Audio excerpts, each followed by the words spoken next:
Would you bring me the other mic also? Get some.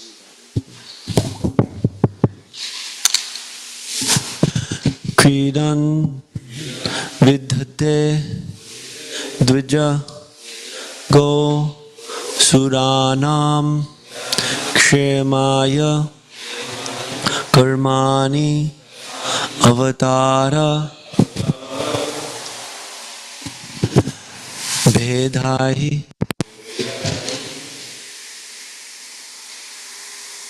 मनः न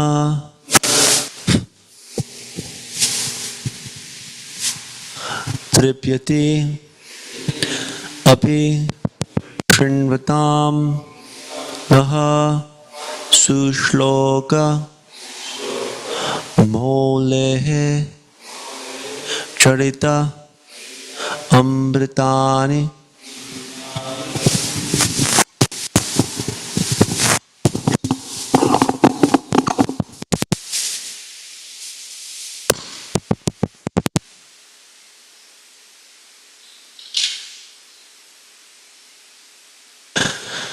क्रीडन् विद्यते द्विजगोसुराणाम्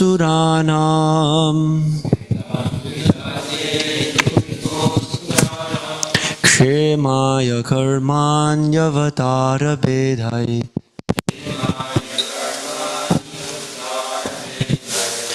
मनो न तृप्यते द्विजगोऽसुराणामृताद्यापि शृण्वतां नः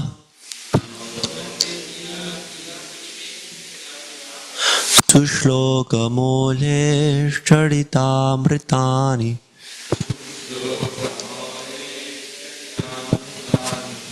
क्रीडन् विद्यते द्विजगोऽसुराणाम् क्षेमाय कर्माण्यवतारभेदये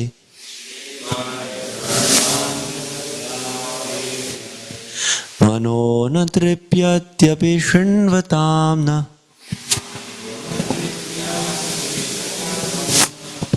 सुश्लोकमूलेश्चरितामृतानि क्रीडन् विद्यते द्विजगोऽसुराणाम्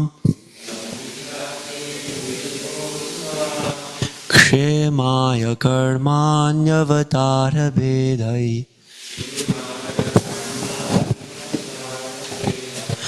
मनो न तृप्यत्यपि शृण्वतां न सुश्लोकमूलेश्चरितामृतानि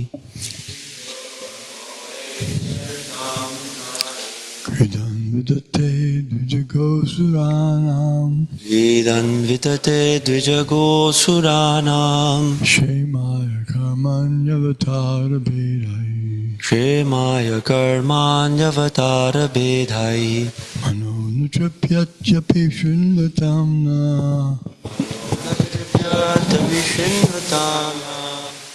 Shlokamaules charitamritani Sushlokamoleshcharitamritani Kridan vidate dvijagosurana Shemaya karmanyavatara bedai Kshemaya karmanyavatara bedhai Mano natripyatyapi shinvatangna Sushlokamoles charitamritani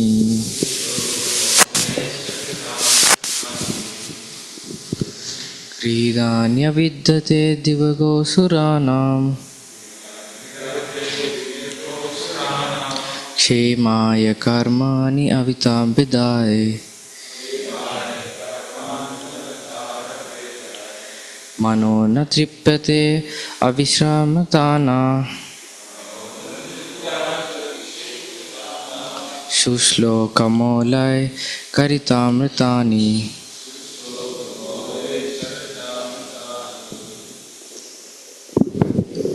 Kridan vidate dvijagosuranam Kshemaya karmanyavatara bedhai Mano natripyatapi shinvatamna Shushlokamoles charitamritani Kridan vijante dvijagosuranam Kishmaya karmani avatar bedai Mano na tripyati api servant atamnaha Susloka males charit amrtani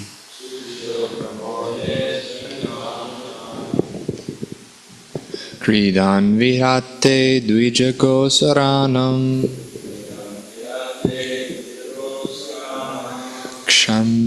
Kshmaya karmanyavatara bedai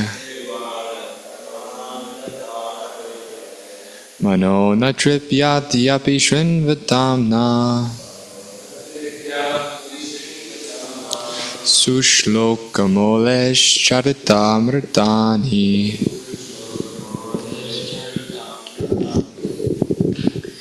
Kridan vidate dvijagosuranam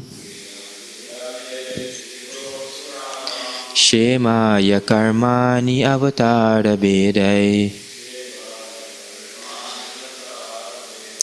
Mano na tripyati apishrin vitamna Shushlokamales charitamritani Kridan vidhate dvijago suranam Shemaya karmanyavatara bedahi Manonatripyatyapishinvatana Sushlokamolesh charitamritani.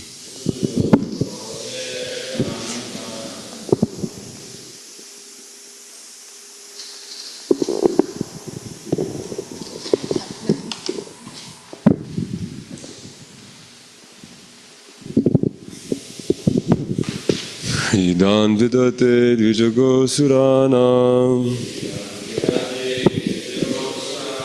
Shemaya karmanyavatara bedai Manonatriptyatyapisrinvatamnaha Sushlokamolesh charitamritani.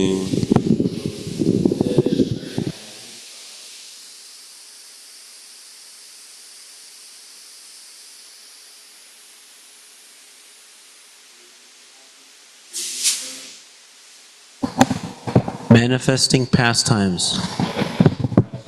Vidhate, he performs. Dvija, twice born. Go, cows. Suranam, of the demigods. Kshemaya, welfare. Karmani, transcendental activities. Avatara, incarnations. Bhedai, differently. Manaha, mind. Na, never. Tripyati, satisfies.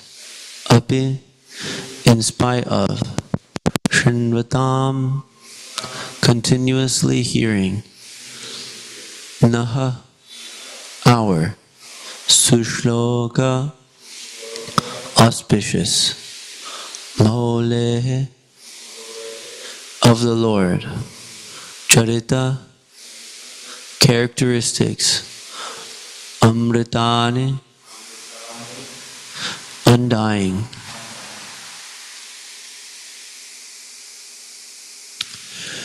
You may narrate also about the auspicious characteristics of the Lord in his different incarnations for the welfare of the twice-born, the cows, and the demigods. Our minds are never satisfied completely, although we continuously hear of his transcendental activities. Purport. The Lord appears in this universe in different incarnations like Matsya, Kurma, Varaha, and Nrisingha. And he manifests his different transcendental activities for the welfare of the twice-born, the cows, and the demigods. The Lord is directly concerned with the twice-born or civilized men. A civilized man is one who has taken his birth twice. A living entity takes birth in this mundane world due to the union of male and female.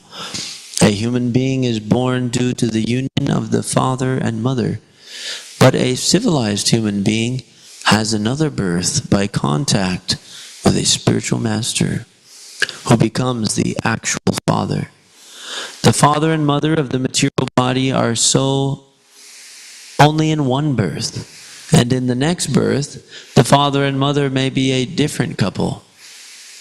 But the bona fide spiritual master, as the representative of the Lord, is the eternal Father, because the spiritual master has the responsibility to lead the disciple to spiritual salvation, or the ultimate goal of life. Therefore, a civilized man must be twice born. Otherwise, he is no more than the lower animals. The cow is the most important animal for developing the human body to perfection. The body can be maintained by any kind of foodstuff, but cow's milk is particularly essential for developing the finer tissues of the human brain so that one can understand the intricacies of transcendental knowledge. A civilized man is expected to live on foodstuffs comprising fruits, vegetables, grains, sugar, and milk. The bull helps in the agricultural process of producing grain, etc. And thus, in one sense, the bull is the father of humankind, whereas the cow is the mother, for she supplies milk to human society. A civilized man is therefore expected to give all protection to bulls and cows. The demigods, or the living entities who live in the higher planets, are far superior to human beings. Since they have better arrangements for living conditions, they live far more luxuriously than human beings, yet they are all devotees of the Lord. The Lord incarnates in different forms, such as those of a fish, a tortoise, a hog, and a combined lion and man, just to give protection to civilized man.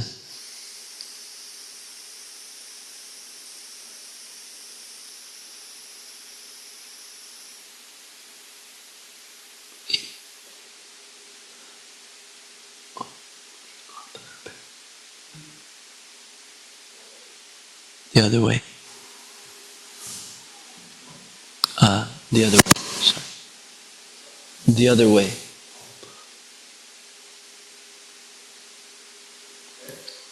Up more. Up more. That way. Yeah, sorry. Just to give protection to the civilized man, the cow and the demigods, who are directly responsible for the regular day of life of progressive self-realization. The whole system of the material creation is planned so that the conditioned souls may have the opportunity for self-realization. One who takes advantage of such an arrangement is called a demigod, or civilized man. The cow is meant to help maintain such a high standard of living. The Lord's pastimes for the protection of the twice-born civilized men, the cows, and the demigods are all transcendental. A human being is inclined to hear good narrations and stories, and therefore there are so many books, magazines, and newspapers on the market to satisfy the interests of the developed soul. But the pleasure in such literature, after it is read once, becomes stale, and people do not take any interest in reading such literature repeatedly. In fact, newspapers are read for less than an hour and then thrown in the dustbins as rubbish. The case is similar with all other mundane literatures. But the beauty of transcendental literatures like Bhagavad Gita and Srimad Bhagavatam is that they never become old. They have been read in the world by civilized men for the last 5,000 years, and they have never become old. They are ever fresh to the learned scholars and devotees, and even by daily repetition of the verses of Bhagavad Gita and Srimad Bhagavatam, there is no satiation for devotees like Vidura.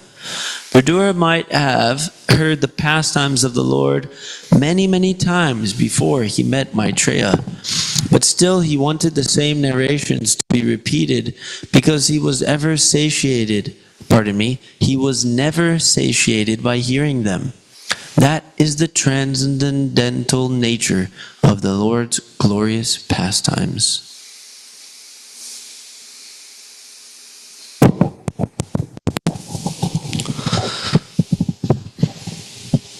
So, in this verse, we're hearing Vidura. Vidura is the uncle of the Pandavas. So Pandu is the Pandavas' father. So Pandavas means from the top, Yudhishthir, Arjuna, or Yudhishthira, Bhima, Arjuna, and then Nakula and Sahadev. So these 5 people are spoken about in the Mahabharata, as well as the Bhagavad Gita, which is a small portion of the Mahabharata, and the Srimad Bhagavatam. So Vidura was the brother of Pandu, but King Pandu was actually qualified, very qualified person, but he ran into this curse that he was going to be killed as soon as he approached his wife to have children. So that happened by accident against all precautions. But Vidura was born of a maidservant. So his mother wasn't royal blood in the Kshatriya line. She was of the lower caste. That was particularly more important in days previous because there was specific training and qualities that are passed on in these different castes. We use the word caste, but the word class is maybe a little bit more to the point. When somebody has taken training, then they become a high-class person. Similarly, in the Vedic culture, when a person is twice born, then they become what's called Dvija. So Dvija is another word which means, it's a Sanskrit word which means twice born. And it also refers to a bird. Because a bird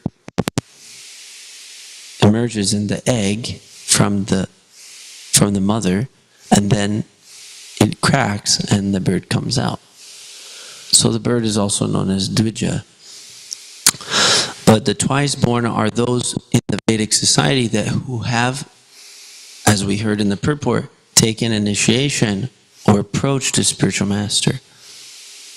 And the symbol of that is a thread or a sacred thread, which the Brahmana or the chants mantras on to as a service to the spiritual master. And the point I was trying to make was that Vidura, though extremely qualified as a devotee and a politician, an advisor, he advised his brother Dhritarashtra so much, still he was not able to take the rule of the whole planet. So Vidura, though, this whole drama, this whole intrigue of not being able to take the position as the emperor of the planet, actually was intimately tied with him becoming incredibly spiritually elevated. He was naturally always inclined devotionally and had all good qualities. He's actually an incarnation of Yamaraj, who is actually the superintendent of death. And though that sounds scary coming from the Western culture, we think it means a dark man in a hood with a weapon, and he's going to come and he's going to get you. But actually, Yamaraj is actually a devotee of Krishna, and he doesn't want to take anybody to suffer. He actually wants to take them back to Godhead. And this desire, compounded with the curse of Yamaraj, actually led to him taking birth as Vidura. So Vidura wasn't able to take the kingdom, and eventually he got pretty much kicked out, or he decided to leave the kingdom in Hastinapur, where Dhritarashtra and his sons, Duryodhana, Dushasana, and so forth, were trying to gain control unfairly over the Pandava sons who were the rightful heirs to the throne. So Vidura, in frustration of the inappropriate behavior of Dhritarashtra and all this intrigue, which has many angles to it, as well as his own spiritual inclination, he decided to quit home, and he left his paraphernalia as an advisor to the king, and he went to the forest for meditation, pilgrimage, prayer, contemplation, like that, scripture study. So after all that, Vidura is coming, and he's asking here to hear from Maitreya Rishi about the pastimes of the Lord. So you can see when he asks his questions, he fills it with, he shows how learned he is, because in his question he also glorifies the Lord, which is cool. He doesn't just say, okay, tell me about God. Okay, that's great. But he says, tell me about that person who's taken different incarnations, just to give benefit to the demigods, the cows, and the twice-born. So he shows he actually knows quite a bit already, but he gets a chance to glorify Krishna, and then but also he's going to hear. Ultimately, he's trying to ask Maitreya Rishi, who is very elevated sage, famous sage, to tell him about Krishna. In the purport, there are so much amazing points. I'm remembering just a few that Prabhupada made. Maybe I can explain just a few things from that. Prabhupada started out by saying that the twice-born are those who take initiation from a spiritual master. So in human society, persons are meant to become twice-born. Birth by the mother and father is more or less a fleeting arrangement, of the body. But the relationship with a bona fide spiritual master, that person connects you to Krishna. And there's really cool verses about Diksha. Persons who are learned understand that this process of receiving initiation, this is known as Diksha. And even one completely fallen person who's completely disregarding the Vedic literatures in his previous life, if that person approaches the bona fide spiritual master, who is otherwise known as the representative of Lord Krishna, then that person can become transformed, just like bell metal can become gold by an alchemical process by association with mercury. So there's an alchemical process where you take a certain type of metal called bell metal, and there's some process. Actually, the yogis, they knew how to do this. They would ingest mercury, and then the next day they will urinate on some coins, and they actually become gold. That's a whole other thing. Anyway, but this alchemical process is just like what happens to fallen persons who contact a bona fide spiritual master. They can become just like gold, and that's called Diksha. So in our ISKCON movement, according to the Parampara, and we receive this Harinam Diksha, which means that we receive a new name from the spiritual father. So the spiritual father gives a new name that, okay, you will be, Krishna Das. Right? So that's characteristic, that there'll be a name of Krishna or a name of the devotees of Krishna, and then the word Das, which means servant. So that's Harinam Diksha, and then later on one receives a second initiation, where after practicing as a devotee, our acharyas worked very hard to show, according to the scriptures, that anybody who worships Lord Vishnu, anybody who is becoming a Vaishnava, that person is actually even more than a Brahmana. Because that person has actually gone beyond the material classifications of the Varnashram system, and they've actually entered into the spiritual paradigm. And Lord Krishna, Lord Vishnu, he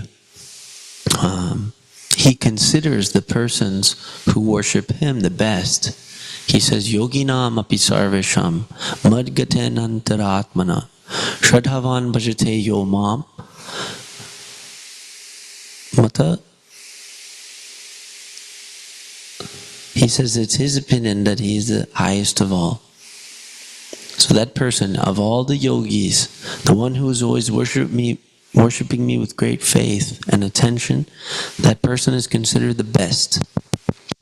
So in our parampara, those persons who take Harinam Diksha and with a vow and strict principles of abstaining from papa, abstaining from material activities, that person can be understood that that person is a Vaishnava.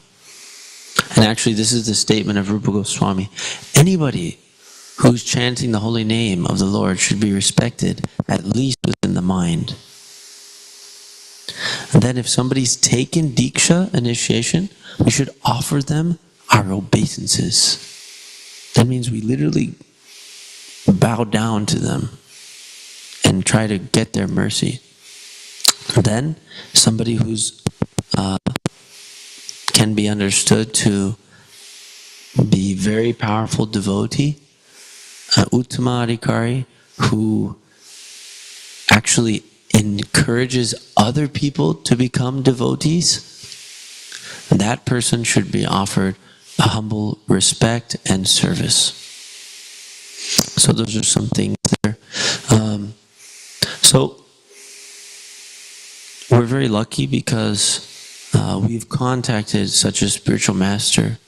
His Divine Grace, A.C. Bhaktivedanta Swami Prabhupada, is spreading knowledge about Krishna all over the world through his literature, through his books. So Srila Prabhupada has translated more than 80 volumes of books, and any one of these books, small or big, can completely transform the heart of an individual who's, according to karma, headed in a dangerous direction. And as Prabhupada has stated, which is the version of the Shastra, such a person who's simply concerned with the animal activities of life is actually can be considered like a two-legged animal. If we're not interested in religion, if we're not interested in Dharma, if we're not interested in, ultimately, if we're not interested in understanding the soul, Atma Tattva Gyan, if we're not interested in understanding our relationship with Krishna and taking instructions from the spiritual master who knows Krishna, then we're living like an animal. And that's a little bit tough pill to swallow, but it's very important. And Srila Prabhupada would really try to knock this point in when he spoke to the crowds of people in India. So in India, there's many Pandal programs that Prabhupada hosted with his disciples in the 1970s. And at that time, it was like a phenomenon. And Prabhupada made sure that they were advertised. American and European sadhus. He made a show out of the dancing white elephants. So it's a phrase. It doesn't specifically refer to like the skin color, but that also lines up. A dancing white elephant is like, in days past, there would be circuses and fairs and things, and there would be, trained animals who will attract attention. And if you had an albino elephant which knew how to dance, that was a pretty special attraction. So that's the idea, that this Prabhupada called his Western disciples, who were actually Vaishnavas, even more than a twice-born. He called them dancing white elephants. And they were also white, and they also were dancing. That was also there too. And all of India was intrigued. And Prabhupada took advantage. And when they sat down to hear the lecture from Srila Prabhupada, boom, Prabhupada would just smash them with the Shastra.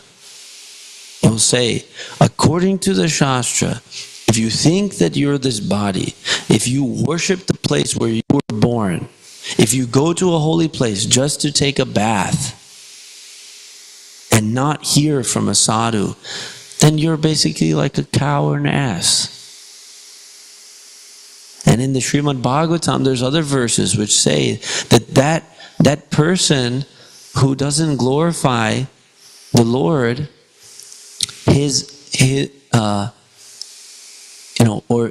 that person's breathing is like the bellows of a blacksmith.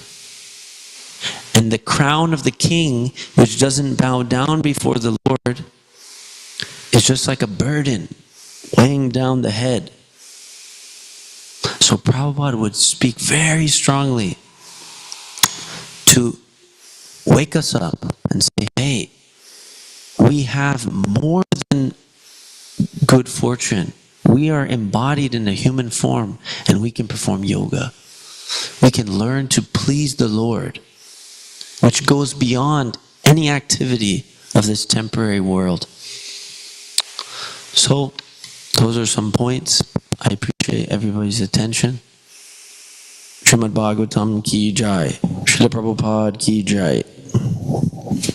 Now we'll have breakfast prasadam downstairs.